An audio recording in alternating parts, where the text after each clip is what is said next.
Kumekuwepo na kuripotiwa kwa taarifa katika vituo vya polisi na nyingine katika mitandao ya kijamii zikijulisha kwamba mtu au watu fulani wamepotea, hawaonekani au wamekamatwa na watu waliojitambulisha kuwa askari wa jeshi la polisi.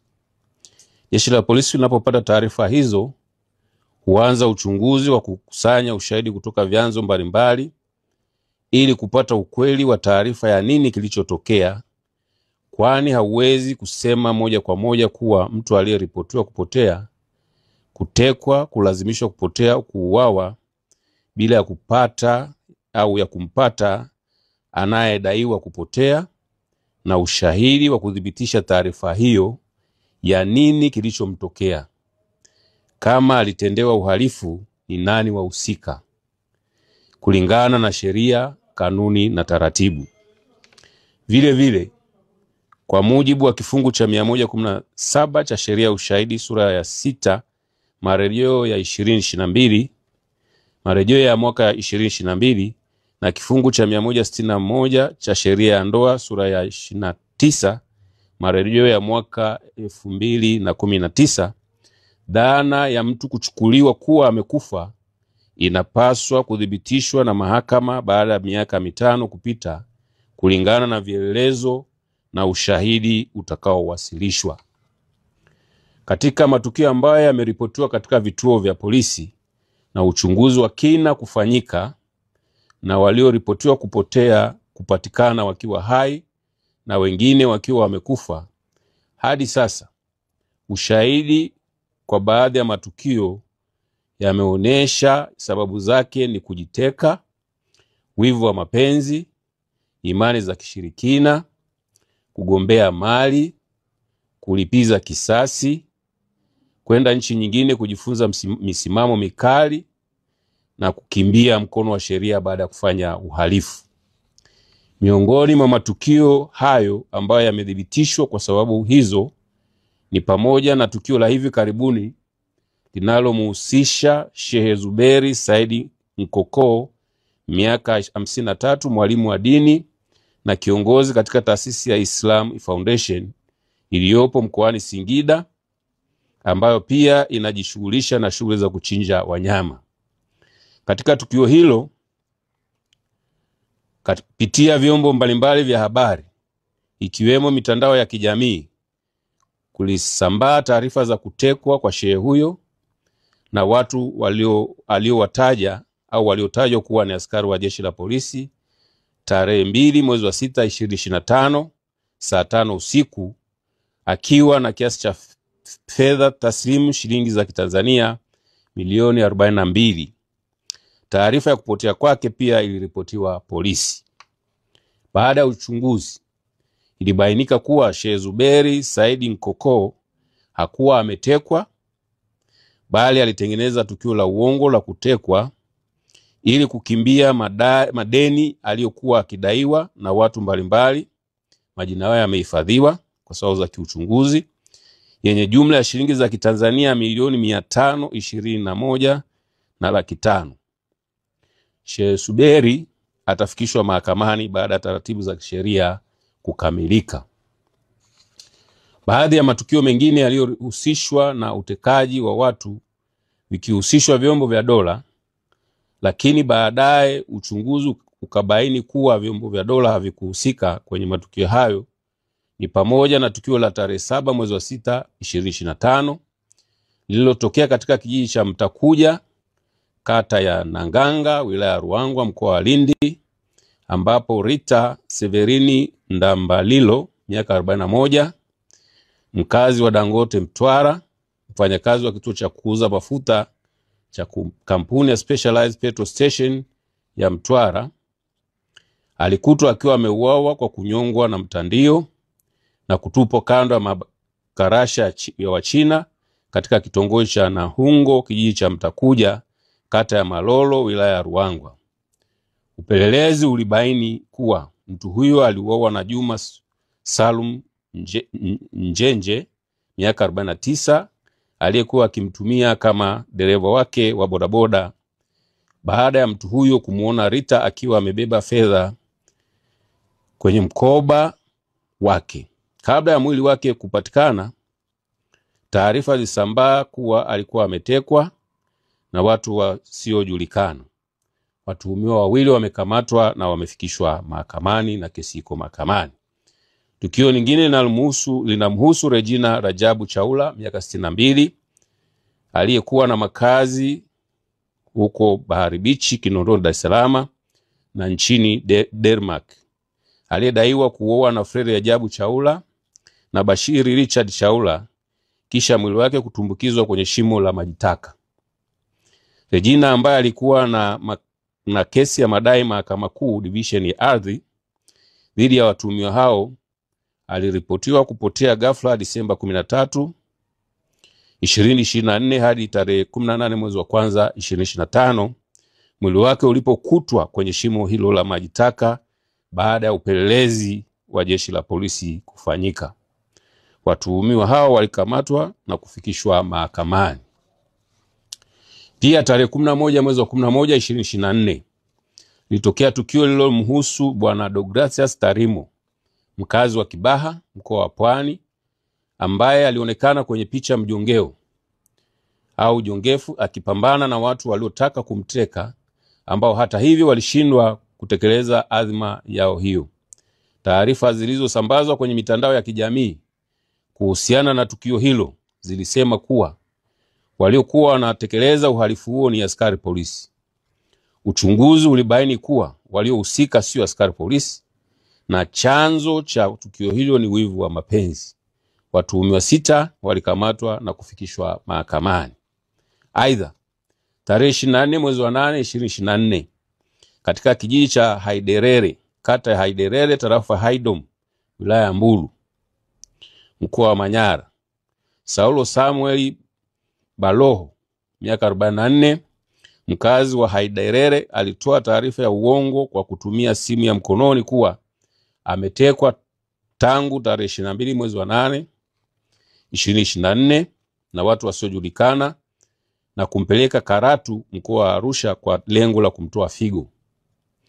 Upelelezi ulibaini kuwa mtuhumiwa hakutekwa, bali aliondoka nyumbani kwake akimwaga mke wake kwamba anapeleka fedha shilingi za Kitanzania 280,000 ukweni kwa mtoto wake wa kiume, ambazo ni mahari aliyokuwa anadaiwa mtoto huyo. Uchunguzi ulibaini mtuhumiwa alizitumia fedha hizo, na ili kuficha aibu akaamua kuzusha kwamba ametekwa. Mtuhumiwa alifikishwa mahakamani na kuhukumiwa kulipa faini ya shilingi za Kitanzania 100,000. Tukio lingine ni la tarehe 23 mwezi wa 8 2024 lililotokea katika kitongoji cha Kwedi Java, kijiji cha Nyasa, kata ya Kangata, tarafa ya Magamba, wilaya ya Handeni, mkoa wa Tanga. Lililomhusu Elia Elifaza Raymond Mchome, miaka 3, mkazi wa kitongoji cha Kwedi Java, ambaye aliuawa na kufukiwa ndani ya chumba walichokuwa akilala na Jackson Elisante Maeda, miaka 23, mkazi wa Kwedi Java, kwa imani za kishirikina. Kabla ya kubainika kwa mwili wa mtoto huyo, taarifa zilisambaa kuwa alikuwa ametekwa na watu wasiojulikana. Mtuhumiwa aliyehusika na mauaji hayo alikamatwa na kesi iko mahakamani. Pia tarehe 19 mwezi wa 8 2024 Ezania Kamana, miaka 36, aliyetoweka bila kufahamika mahali alipokuwa, alikutwa akiwa ameuawa na mpenzi wake aliyefahamika kwa jina la Abdalla Miraji Musa, miaka 42, kisha mwili wake ukatwakatwa na kuwekwa katika mifuko 4 ya sandarusi na kutupwa maeneo ya Ununio. Mtuhumiwa alikamatwa na kesi iko mahakamani. Kuna matukio ya watu 7 ambao waliripotiwa polisi Singida kuwa walipotea au walitekwa. Uchunguzi ulibaini tarehe 8 mwezi wa 8 2024 ulibaini katika kijiji cha Chalunyangu, kata ya Makuro, tarafa Mtinko, wilaya ya Singida, mkoa wa Singida. Watu hao ambao ni Samweja Sifaeli Saidi, miaka 22, na wenzake 7 waliuawa kwa kukatwa sehemu mbalimbali za miili yao kisha kunyofolewa au kutolewa baadhi ya viungo vya miili yao na kufukiwa kwenye mashimo tofauti tofauti na waganga wa kienyeji waliofahamika kwa majina ya Saidi Haji Msanga miaka 24, mkazi wa kijiji cha Migungu, pamoja na Kamba Kasubi miaka 34, wakishirikiana na wenzao 12. Aidha, baada ya ufuatiliaji ilibainika miili mingine mitatu iliyofukiwa wilaya ya Chemba mkoani Dodoma na kufikisha jumla ya watu 10 waliouawa na watu hao. Kabla kubainika miili yao, taarifa zilisambaa kuwa watu hao walikuwa wametekwa na watu wasiojulikana. Watuhumiwa 13 walikamatwa. Kesi iko mahakamani. Tarehe 31 mwezi wa 7 2024, wafanyabiashara wawili wa wilaya ya Songea mkoa wa Ruvuma waliofahamika kwa majina ya Ray James Hiera na Riziki Mbarara Mohamed walidaiwa kutekwa baada ya kutoonekana kwa siku kadhaa bila taarifa, huku simu zao zikiwa hazipatikani. Upelelezi ulibaini kuwa watu hao waliuawa na mganga wa kienyeji aliyefahamika kwa jina la Mtila Msua Ausi miaka 29, mkazi wa Lugunga wilaya ya Tunduru, katika pori la Mdingula uwanja wa ndege, kwa kuanywesha sumu na yeye kuchukua pesa kiasi cha shilingi za Kitanzania milioni 15 ambazo marehemu alibeba na kwenda nazo kwa mganga huyo ili ziombewe dua. Watuhumiwa 3 walikamatwa. Kesi iko mahakamani.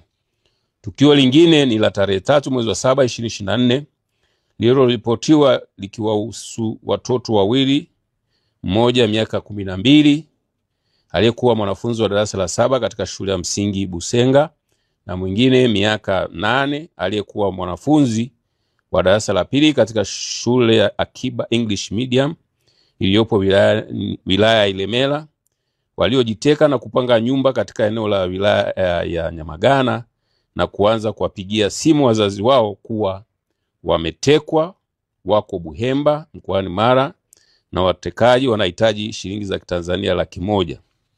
Watoto hao wanaendelea kufuatiliwa tabia zao chini ya ustawi wa jamii na jeshi la polisi. Hali kadhalika, tarehe 3 mwezi wa 7 2024, John Zefania Mboge, mkazi wa Goba Center, aliyekuwa akitokea benki ya CRDB tawi la Coco Plaza, alikamatwa na watu 7 na kumuingiza kwenye gari namba T 458 DYU Toyota kisha kumpora pesa. Watuhumiwa 7 walikamatwa na kufikishwa mahakamani.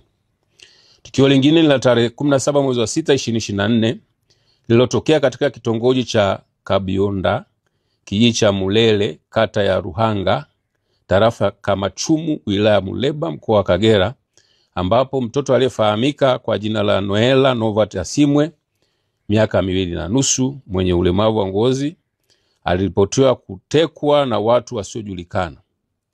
Uchunguzi wa polisi ulibaini kuwa mtoto huyu ameuawa kwa kunyongwa shingo na kunyofolewa baadhi ya viungo vya mwili ikiwemo mikono yote miwili, kisha mwili wake kutupwa kwenye daraja ukiwa umefungwa kwenye mfuko wa sandarusi. Watuhumiwa 9 akiwepo baba yake mzazi walikamatwa. Kesi iko mahakamani.